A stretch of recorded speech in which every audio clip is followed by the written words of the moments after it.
Wifi connect হচ্ছে না। এই সমস্যা কিভাবে সমাধান করবেন? আসসালামু আলাইকুম বন্ধুরা। আপনারা এ যাবৎ পর্যন্ত যেগুলো ওয়াইফাই ব্যবহার করেছিলেন, সেগুলো ওয়াইফাই বর্তমানে ব্যবহার করতে গেলে দেখা যাচ্ছে কানেকশন হচ্ছে না। আপনারা ঠিকভাবে কানেক্ট করতে পারতেছেন না। ঠিক এরকম সমস্যা যদি আপনার থেকে থাকে তাহলে ওয়াইফাই কানেক্ট কিভাবে করবেন এই ভিডিওটি থেকে জানতে পারবেন। আর ভিডিওটি সম্পূর্ণ দেখার চেষ্টা করবেন, তাহলে আশা করি বুঝতে পারবেন যে আপনারা কিভাবে আপনাদের ওয়াইফাই আবারও কানেক্ট করবেন।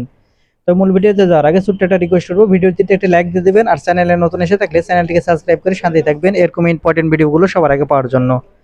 তাহলে চলুন সম্পূর্ণ ভিডিওটি মনোযোগ সহকারে দেখতে থাকুন কিভাবে আপনারা পুনরায় আবার ওয়াইফাই কানেক্ট করবেন। সেই জন্য সর্বপ্রথম এখান থেকে আপনাদের মোবাইলটি সেটিংসটি ওপেন করে নেবেন। আপনারা এখান থেকে আপনাদের মোবাইলের সেটিংস ওপেন করে নিলে এরকম ইন্টারফেসে নিয়ে আসবে। এখন এখান থেকে আপনারা নিচের দিকে চলে আসবেন। নিচের দিকে এসে এখানে আসলে আপনারা এখান থেকে সিস্টেম সেটিংস দেখতে পাবেন।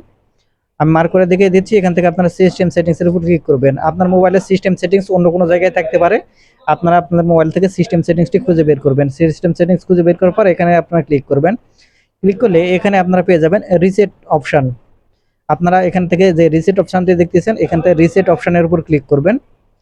রিসেট অপশনের উপর ক্লিক করলে আপনারা উপর দিকে এখানে আপনারা লক্ষ্য করলে দেখতে পাবেন প্রথমে wifi mobile data and Bluetooth reset নামের একটা অপশন দেখতে পাচ্ছেন। আমি এখান থেকে মার্ক করে দিয়ে দিকে দিচ্ছি। এখন এখান থেকে আপনারা দেখতে পাচ্ছেন যে ওয়াইফাই মোবাইল অ্যান্ড ব্লুটুথ যে রিসেট, এটা এখান থেকে আপনারা ক্লিক করবেন। আপনারা এখানে এই অপশনের উপর ক্লিক করলে আপনারা নিচের দিকে লক্ষ্য করলে এখানে আপনারা রিসেট সেটিংস নামের একটা অপশন দেখতে পাবেন। আপনারা এখন এখান থেকে এই রিসেট এই সেটিংস এর উপরে ক্লিক করবেন। এখান থেকে ক্লিক করলেই আপনাদের মোবাইলে যে পিন লক বা প্যাটার্ন লক যেটা দেওয়া আছে সেটা এখান থেকে চাবে। আপনার মোবাইলে যে পিন লক বা প্যাটার্ন লক যেটা আছে সেটা এখান থেকে আপনারা দিয়ে নেবেন। আপনাদের পিন লক বা প্যাটার্ন লক এখান থেকে দিলে এখান থেকে এই ব্লুটুথ এখান থেকে রিসেট হয়ে যাবে। তারপরে এখন আপনারা যে কাজটি করতে হবে, এখান থেকে আপনারা আপনাদের যে ওয়াইফাই যে সেটিং ওয়াইফাই যেটা আছে সেটা আপনারা ট্যাপ করে ধরে রাখবেন। নোটিফিকেশন বা টেনে নিচে নিয়ে আসার পর ট্যাপ করে ধরে রাখলে যে ওয়াইফাইটি কানেক্ট করা আছে সেটা এখান থেকে চলে আসবে। এখন আপনারা দেখতে পাবেন এই সেটিংস আইকন ডান দিকে, এখান থেকে সেটিংস আইকনের উপর ক্লিক করলে এখানে আপনারা ফরগেট নামের একটা অপশন দেখতে পাবেন।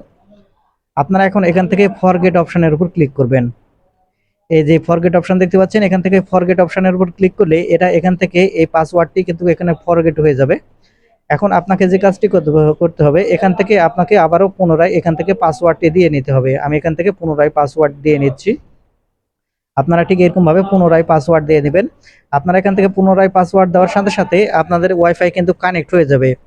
আর যদি এখান থেকে এই পুনরায় আপনারা পাসওয়ার্ড দেওয়ার সাথে সাথে যদি কানেক্ট না হয়, তাহলে বুঝতে হবে যে আপনি যার ওয়াইফাইটি কানেক্ট করে ব্যবহার করতেছিলেন এতদিন, সে ওয়াইফাই পাসওয়ার্ড চেঞ্জ করেছে। তাহলে আপনাকে যে কাজটি করতে হবে, এখন আবার আপনি যার থেকে ওয়াইফাই পাসওয়ার্ড ব্যবহার করতেছিলেন তার ওয়াইফাই নিয়ে আবারও পুনরায় আপনাকে ট্রাই করতে হবে।